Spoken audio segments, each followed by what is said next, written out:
Here's a fact most people don't realize. In the United States, nearly all new jobs are created by young companies.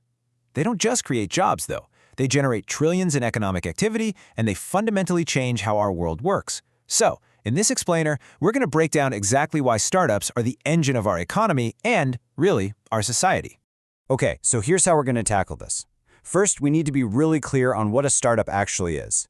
Then we'll dive into their role as a job creation engine, see how they power the economy, and act as a driver of innovation. And finally, we'll connect all those dots to see how they reshape our day-to-day lives. All right, so before we can understand their massive impact, we have to start with a precise definition. I mean, what really separates a startup from just any old new business? You know, this single fact right here, it's pretty much the foundation for everything we're about to discuss. But to really get a grip on its importance, we have to be crystal clear about what we mean when we say young companies. And this is the critical distinction. A startup isn't just a new business, say like a local coffee shop. It is an organization that is specifically designed for rapid, massive growth. Its entire DNA, the whole model, is built around one thing: scalability. Okay, so with that definition locked in, let's look at their most direct impact: jobs. And believe me, this is where the numbers start to get, well, staggering. 2 million. According to the Kauffman Foundation, new firms in the U.S. add up to 2 million jobs every single year. This isn't just some small contribution, you know.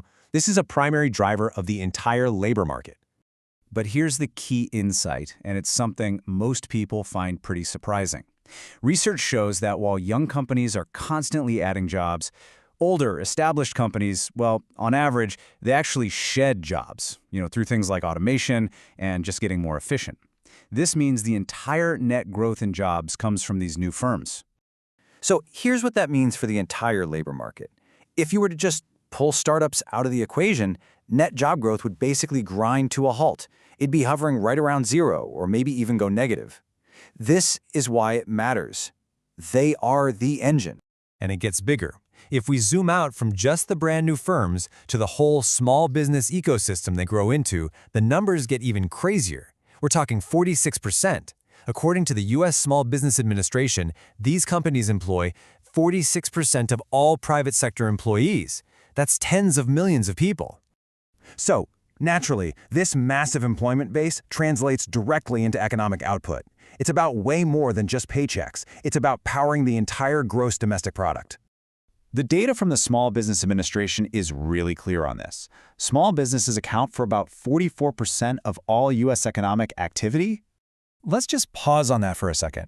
That's not some niche sector we're talking about. That's nearly half of the entire U.S. economy. We're talking about the largest economy in the world, and almost half of it is driven by these smaller, younger companies.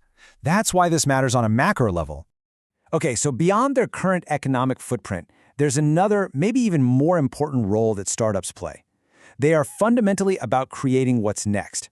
They're the primary source of, breakthrough, game-changing innovation. There's a great way to think about this, and it comes from research by the National Bureau of Economic Research. Large companies, they're designed to optimize. Their job is to make existing things better, faster, cheaper. But startups are designed to reinvent. They create entirely new categories and new solutions right from scratch. And of course, this kind of reinvention, it needs fuel. A lot of it. We're talking about massive investment. In a peak year like 2021, global venture capital funding was over $600 billion. And that's not just money sitting in a bank account. It's the fuel that lets startups hire the best people, build brand new technology, and scale their ideas into industries that can literally change the world. Okay, so let's make this really tangible. How does all this reinvention actually show up in our daily lives? Well, when you zoom out, you start to see that startups don't just create new products, they actually reshape society itself. I mean, just think about the pattern here. Ford didn't just build a better horse and buggy, right? It scaled mass production and completely reshaped our cities. Apple didn't just make a better calculator, it made computing personal and accessible to everyone. Amazon created a whole new infrastructure for how we buy things.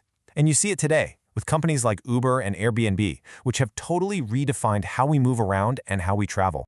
And this is the really crucial point.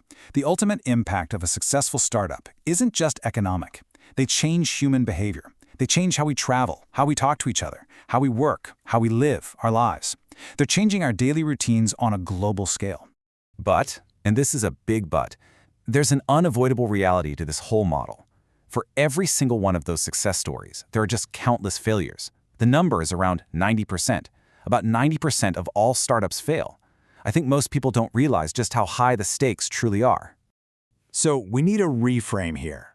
The best way to think about startups isn't as individual businesses. It's better to see them as a portfolio of high-risk experiments that are all trying to shape the future. Yeah, the vast majority are going to fail. But that tiny percentage that succeeds, they deliver a huge outsized share of all the economic and societal progress that benefits everyone.